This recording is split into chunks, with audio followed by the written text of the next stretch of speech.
Bismillahirrahmanirrahim. Assalamualaikum warahmatullahi wabarakatuh.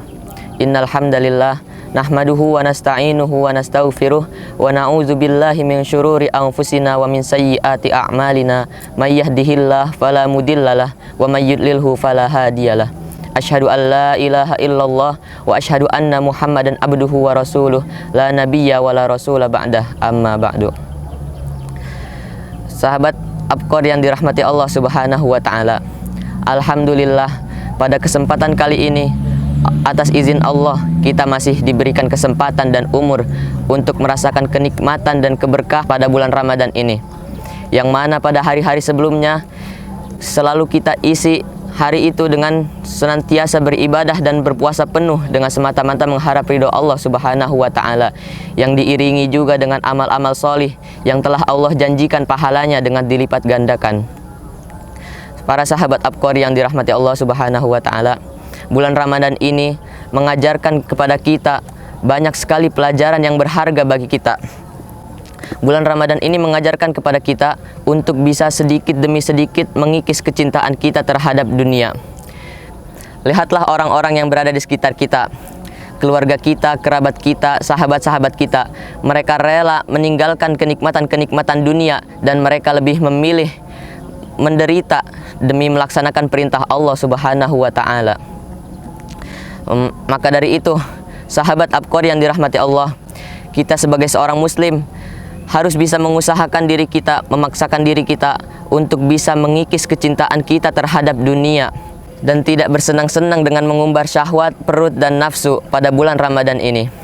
Memang secara fitrah Allah menciptakan manusia untuk cenderung memiliki sifat kecintaan terhadap dunia, dan pada diri manusia itu terdapat gorizatul baqa, yaitu naluri mempertahankan diri yang membuat dirinya bisa dipuji orang lain, bisa dihargai orang lain. Dan wujud dunia yang mereka cintai itu bisa berupa harta kekayaan, anak, perempuan, jabatan, bahkan popularitas dan yang lain-lainnya. Sebagaimana Allah Subhanahu wa taala berfirman, "Zuyyina lin-nasi hubbus syahawati minan nisa'i wal banina wal qanatiril muqantarati minadz zahabi wal fiddati wal khailil musawwamati wal an'ami wal hars. Dzalika mata'ul hayatid dunya wallahu 'indahu husnul ma'ab." Al-ayah, yang artinya dijadikan terasa indah dalam pandangan manusia cinta terhadap sesuatu yang mereka inginkan, yaitu bisa berupa perempuan, anak-anak, dan harta yang bertumpuk dalam bentuk emas dan perak, dan kuda-kuda pilihan mereka, dan hewan ternak mereka, dan sawah ladang mereka. Dan itulah kesenangan yang ada dalam kehidupan dunia, dan di sisi Allah lah tempat kembali yang paling baik. Nah, maka dari itu sahabat Abqor yang dirahmati Allah, kita ini harus mengetahui mengapa alasannya kita sebagai seorang muslim untuk meninggalkan, menjauhi sifat kecintaan kita terhadap dunia ini. Karena jika sifat kecintaan kita terhadap dunia ini sudah merekat, sudah berkecamuk dalam hati kita, maka akan bisa menyebabkan kita itu semakin jauh dari Allah Subhanahu wa taala dan semakin mendekati terhadap larangan-larangan Allah Subhanahu wa taala. Dan sifat ini juga bisa melemahkan keimanan seorang muslim, yang mana sesuai dengan hadis yang diriwayatkan oleh Abu Daud, Rasulullah pernah menjelaskan akan datang suatu masa yang mana pada saat itu kaum muslimin lemah tak berdaya, dan mereka bagaikan makanan di atas nampan yang dikerubuti oleh musuh. Jumlah mereka pada saat itu sangat banyak, dan namun mereka tak berdaya, dan musuh pun sama sekali tidak gentar untuk menghadapi mereka, karena salah satu penyebabnya mereka itu memiliki sifat wahan yang ada pada diri mereka, yaitu hubbud dunya wa karahiyatul maut. Mereka terlalu cinta terhadap dunia dan takut terhadap kematian. Nah, sifat itulah yang sudah merekat pada diri pemuda zaman sekarang. Mereka terlalu cinta terhadap dunia. Mereka lebih memilih kenikmatan dunia yang sementara dibandingkan kenikmatan akhirat yang kekal abadi. Dan mereka takut dengan kematian karena mereka tidak mengetahui bekal yang sebenarnya yang mereka harus bawa ketika nanti mereka sudah menjemput ajalnya. Nah, maka dari itu kita sebagai seorang muslim harus mengetahui bagaimana caranya untuk bisa jauh dari sifat tersebut. Selain kita mengetahui bahayanya dunia, kita juga harus mengetahui hakikat dunia yang sudah Allah jelaskan di dalam Qur'annya, surat Al-An'am ayat 32 yang berbunyi, "Wa mal hayatud dunya illa la'ibu wa lahu walad darul akhiratu khairul lil ladzina yattaqun afala ta'qilun." Dan tidaklah dunia itu hanyalah permainan dan senda gurau, dan sungguh negeri akhirat itu lebih baik bagi orang-orang yang bertakwa. Apakah kalian tidak berpikir?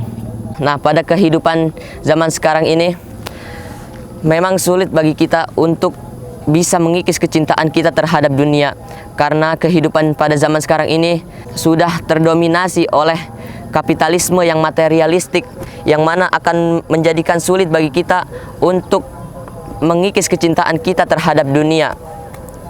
Dan selain kita juga setelah mengetahui hakikat dunia yang sebenarnya, kita juga harus memiliki suasana yang mendukung bagi diri kita. Dan jika saja suasana itu masih saja terdominasi oleh kapitalisme yang materialistik ini, maka akan sulit bagi kita untuk mengikis kecintaan kita terhadap dunia.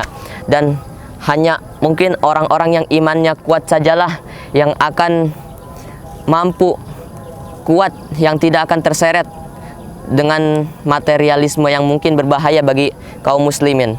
Maka dari itu mutlak diperlukannya sebuah peradaban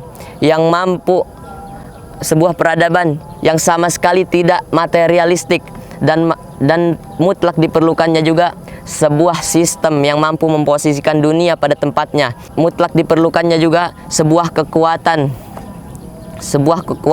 yang mampu mengondisikan kaum muslimin agar tidak terseret dan terdominasi oleh materialisme ini.